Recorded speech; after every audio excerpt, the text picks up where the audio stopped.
What is happening, everybody? Greg Ehrenberg here from OddsShopper, and it is time to talk about the start of the NBA playoffs. I'm going to be breaking down my favorite props over on PrizePicks for the first slate of NBA games, which is going to be starting Saturday afternoon and running throughout the day. So if you guys are NBA fans, well, I assume you are because you're here like myself. We got a full day of basketball. I'm looking forward to it a whole bunch. And of course, breaking down some PrizePicks action for you guys. I'm going to pull some data up on the screen in a second, but do me a favor first, like the video, subscribe to the YouTube channel. And if you have any additional questions for me, download Chalkboard. It is a totally free app to download. We post a bunch of additional bets in there. We get additional content in there, and it's totally free. So no reason to not join that. And the link is below to check that out.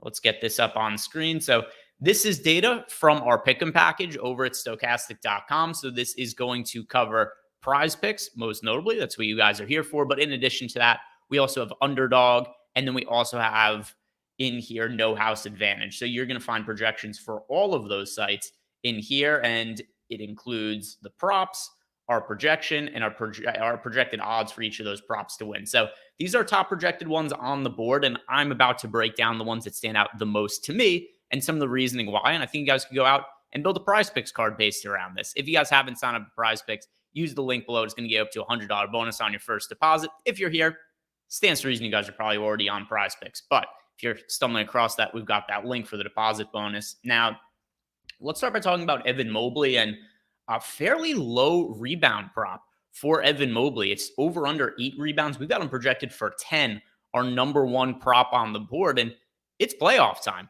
We're going to see core players play bigger minutes for basically every single team. Now, one exception is going to be the Knicks on the other side of the game because Tom Thibodeau already plays his guys a million minutes. You can only play them as many minutes as there are in games. But look at Evan Mobley down the stretch of the regular season. So over the last month, which covers 10 games, we saw him average 9.7 rebounds per game in 36 minutes. 36 is already a pretty high number, but I think we could see Mobley get up to 38, maybe as high as 40 in some of these competitive playoff games. So when you consider that he's averaging 9.7 rebounds over the last month of play, just doesn't make a whole lot of sense. This rebound prop here is only 8. So I like the over on Mobley quite a bit. I agree with our projection here. Now, I understand why we like the under for Mitchell Robinson. Here's the one thing that gives me pause. We just need an update on Julius Randle. He is officially listed as questionable. He's dealing with an ankle sprain. I think this is a legitimate questionable tag. I think there's an actual chance that Randle does not play. If he is in there, I love under 10.5 rebounds for Mitchell Robinson. If Randle sits, I would avoid this 10.5 rebound prop. So let's just get some more information on Julius Randle before we're locking any Robinson unders into any parlays. And that's also going to go for really any of the other players on the Knicks, whether it be RJ Barrett or whether it be Jalen Brunson. It's just going to be hard to trust unders on any of these players when there's the possibility that Julius Randle doesn't play and all of a sudden their projections go up a whole bunch. A couple of Nets props here.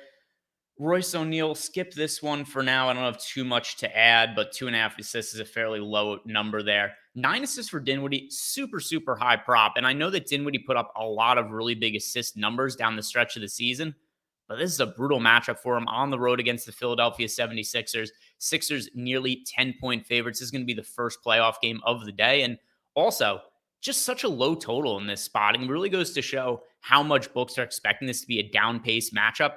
214 is the total in this game. We've seen a lot of Nets games as of late, 230-ish totals and the easier matchups against the Philadelphia 76ers. So sure, Dinwiddie's going out there and he's putting up some big assist numbers against the Houston Rockets.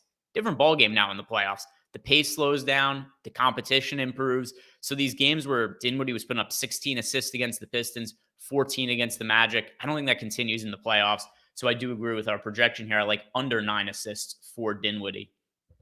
Another one here that stands out to me, and by the way, same thing with Mikal Bridges, really big scoring numbers from down the stretch of the season, just a tougher matchup, less possessions in the game, slower pace. So I do like under 26.5 points for Mikal Bridges. Let's give you one more to round out a parlay card. So far, we've got Evan Mobley over 8 rebounds. We've got Spencer Dinwiddie under 9 assists. We've got Mikal Bridges under 26.5 points. I'm going to give a fourth one for you guys to wrap this up here. Jonathan Kuminga, under 8.5 points, and this is solely based on the fact that Andrew Wiggins is back for the Warriors. I know he's not going to play his full role. It seems like he's going to be playing somewhere in the neighborhood of 25-ish minutes. It's a good matchup against the Kings. It's the game that should be the highest scoring of the day.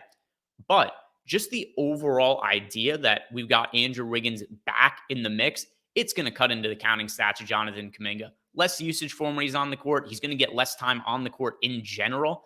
And if you look at some of the games down the stretch of the season for Kuminga, his playing time was already starting to wane as is. The last 4 games, 24 minutes, 19 minutes, 20 minutes, 23 minutes. Now we've got Wiggins back in the picture. How much playing time is Kuminga getting here?